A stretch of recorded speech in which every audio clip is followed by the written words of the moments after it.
A lot of people have forgotten that during the COVID years, 2020, 2021, there was this term being thrown around called mass formation psychosis.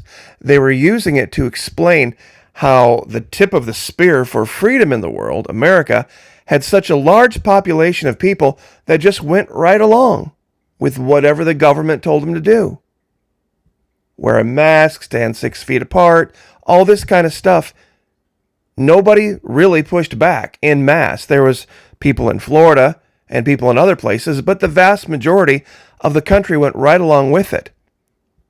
My allegation is this: we had already been in mass formation psychosis. COVID just revealed it. And in today's video, I'm going to show you how it's continuing in ways that people are completely missing. We are marching lockstep, the vast majority of this country, right over a cliff and doing things that are directly contradictory day to day, one day to the next, that nobody's talking about. If you'd like to get read in on these tactics and techniques that the government and the media use to facilitate mass formation psychosis, would love to have you over the Florida Maquis Patreon channel. We've got a pretty decent amount of people over there now, but we can always use more, for sure.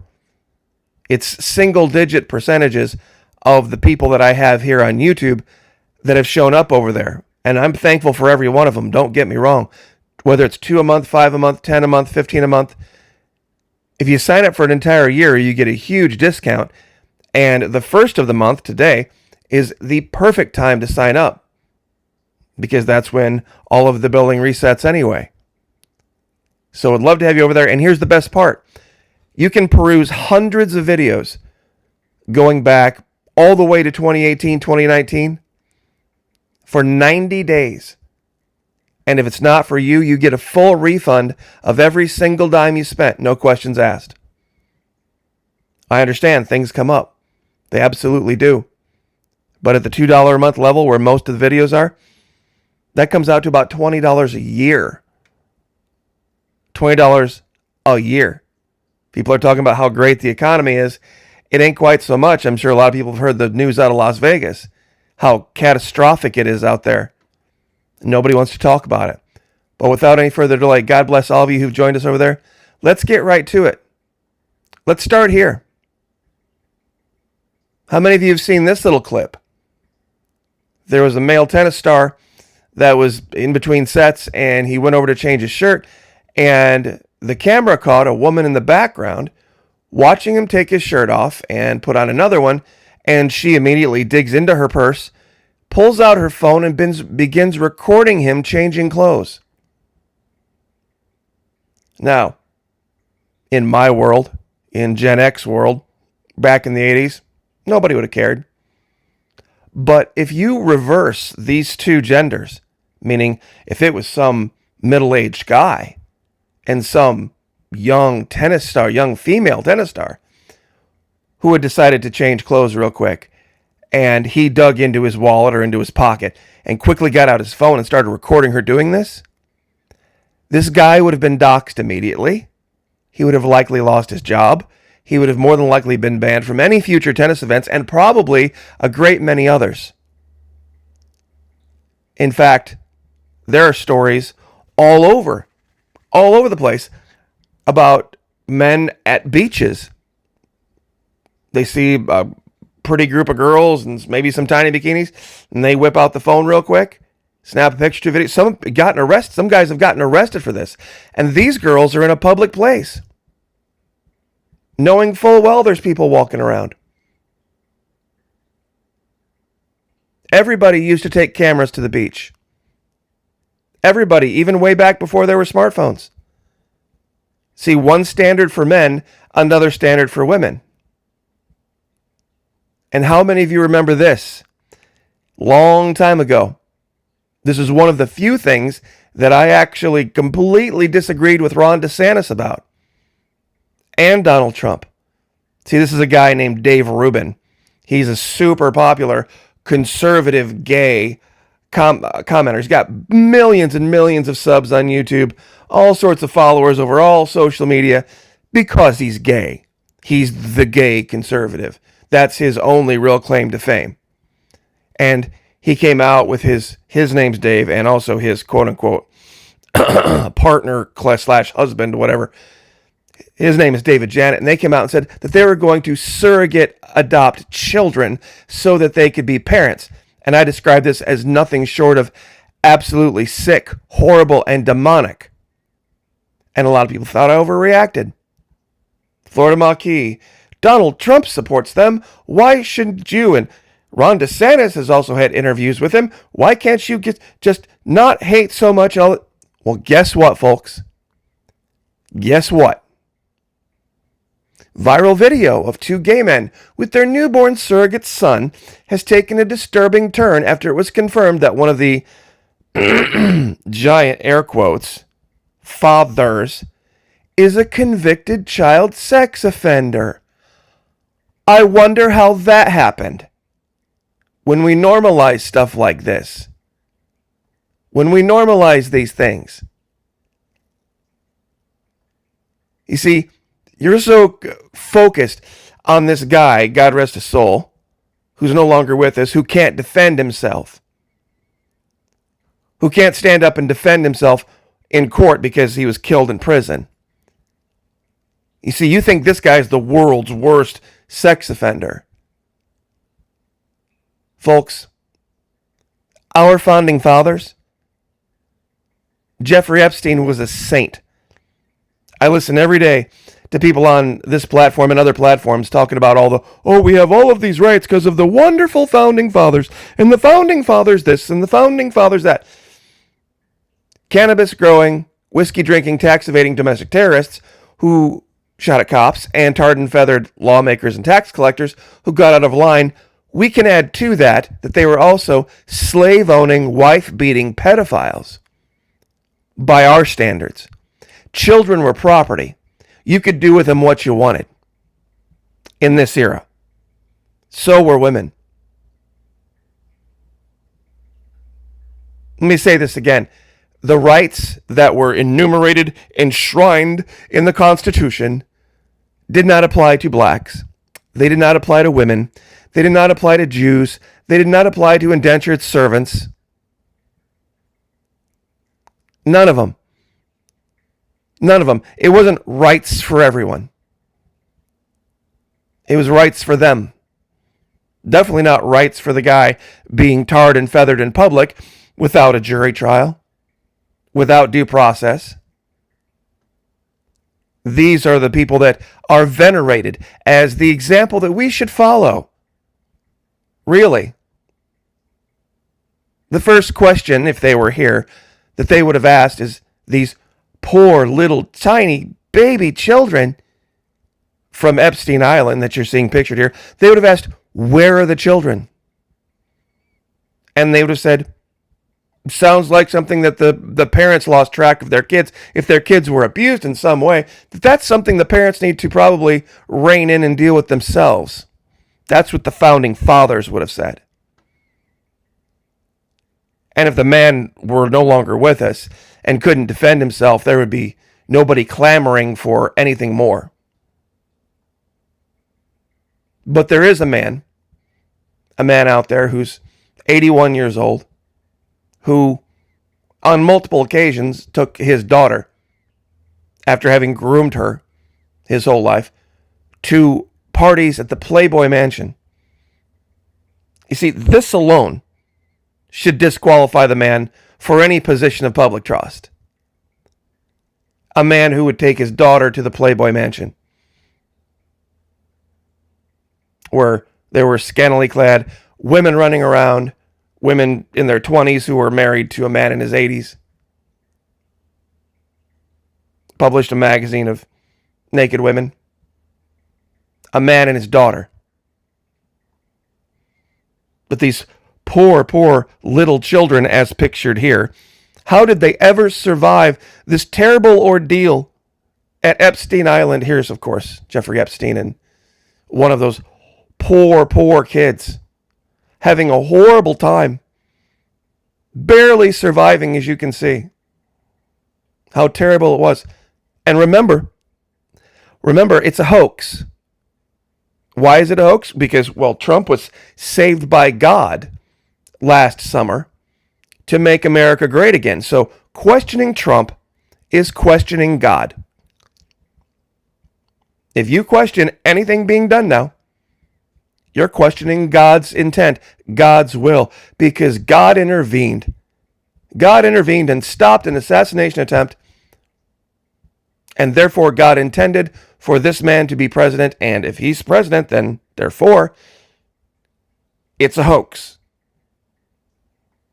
Oh, and God also intended for him to, well, most Americans are struggling to just make ends meet right now, to allot $200 million for a new gold-laced ballroom at the White House.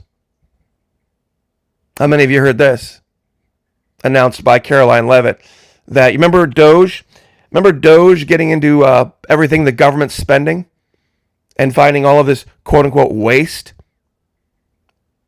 And saying how, we're going to clean up Washington? Even though Trump's new big, beautiful bill adds $3 trillion to the debt, we now have a $1 trillion defense budget, and now a brand new $200 million ballroom, gold encrusted. Never want to hear another word about Cheney, another word about Bush, another word about McCain. The warmongers that were going to bomb Iran and start a war.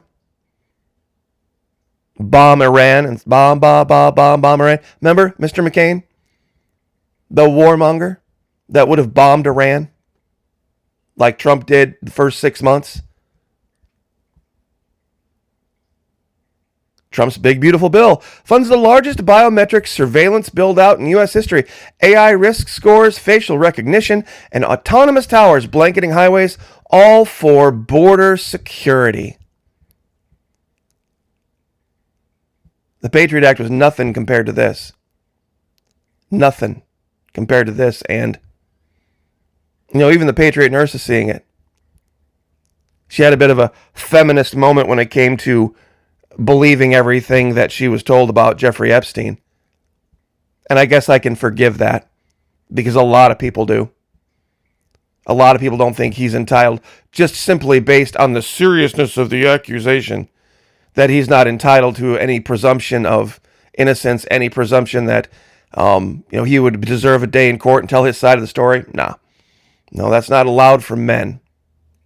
It's not allowed for men, is it? Men have a different standard. We've established that. That men and women have different rules. Women can perv all day long on men, get out their cameras and film whatever they want. They can put out... Can you imagine 50 Shades of Grey? If it was something that men enjoyed watching? Those of you who don't know what 50 Shades of Grey is, go ahead and just type that into your computer or phone. If it was something that men enjoyed watching? See, there's a survey out there with Google that shows that type of content online is actually much more popular with women than it is with men. But heaven help a guy look at a girl in a bikini at the beach. We should arrest him for that. Where did this video start? Mass formation psychosis. Brainwashing. The entire country is brainwashed right now into believing things that are directly contradictory one day to the next, and exactly the opposite of what they said they wanted 6 months ago or 9 months ago before the election. It's truly disturbing to watch. People be entirely unaware of it until somebody points it out. And folks, I'm sorry, and you can hate me for this if you want, but if you gave me the choice between putting these guys in jail or putting this guy in jail, this guy liked young women. Just like Trump said. Trump actually told the truth about this guy. He likes women and they're on the younger side. Yes, fully mature, but very young women, not children. Fully mature, but very young women. That was his preference. And you know what the biggest fear of these women was? Being replaced by other women. One of the things that's going to come out, and you can mark it here at 15:15 of this video that I said it. One of the things that's going to come out when this investigation makes its way to the surface is that these girls were infighting, and there was a great deal of politics. They feared other women in the circle of Jeffrey Epstein more than they feared him. They feared Sarah Ransom more than they feared him. They feared Ghislaine Maxwell more than they feared him. And their biggest fear was the gravy train stopping, the money train stopping. That was their biggest fear. They were living the life that they could have only dreamed of, and they didn't want it to stop. They didn't want it to stop. They didn't want to do anything to make the guy mad, because they were flush with cash, spending weekends at a private island, ranch in New Mexico, anything they wanted, clothes, shoes, jewelry, all provided, and they only had to do one thing, really. And here's my question, and I'll ask this question, and we'll get to this at some other point. Why were there no reports from the families? People are talking about 13 and 14-year-old girls disappearing for entire weekends with their passports to some island in the Caribbean or some ranch in New Mexico, and not one report of, hey, I don't know where my daughter is, by grandma, grandpa, mom, dad, multiple times over a period of years and years. And there are no reports of a missing child, or, hey, I don't know where my sister is. I don't know where my niece is. Just disappeared on Friday, said she'd be back on Monday. Really? That'd be tough enough for a 16 or 17-year-old to pull off, much less a 13 or 14-year-old. Don't you think that's strange? You see, there's more going on here. There's more going on in the story. But do you know why nobody asks those questions? Nobody asks those questions because of the seriousness of the charge. The seriousness of it warrants, women must be believed. That's what's going on here. That's what's going on. Because people have learned not to question Trump. Never question him because God intended, right? I'll leave you with this. It's something to think about. After Norway gained independence from Sweden in 1905, Prince Karl of Denmark was offered the throne of Norway by the people of Norway. He refused to accept it unless the people voted for a monarchy over a republic. 79% democratically agreed that they would prefer a monarchy. And he became King Haakon VII, the only known king ever to be elected by popular vote. I think we have a second one. I think we have a second king. Think of the idea of voting to take away the voting rights of everyone in the future. Because that's essentially what they did. They voted to reinstall a monarchy, which then would mean no more voting. We're going to vote right now to take away the ability to vote from all of our children. That's what they voted for. Meanwhile, in America, AI data centers in Texas use 463 million gallons of water as residents are told to take shorter showers. I think that probably sums up best mass formation psychosis. God bless. Pray for each other. Pray for me, I'll pray for you. Join us on Patreon. If you think psychological operations aren't important or learning how they work isn't important, review this video and tell me where I'm wrong. Love to have you over there. And if you don't agree, fully refundable. First 90 days, no questions asked. God bless. Pray for each other. Pray for me, I'll pray for you. Lift each other up. Like, share, subscribe. I'll see you guys next time.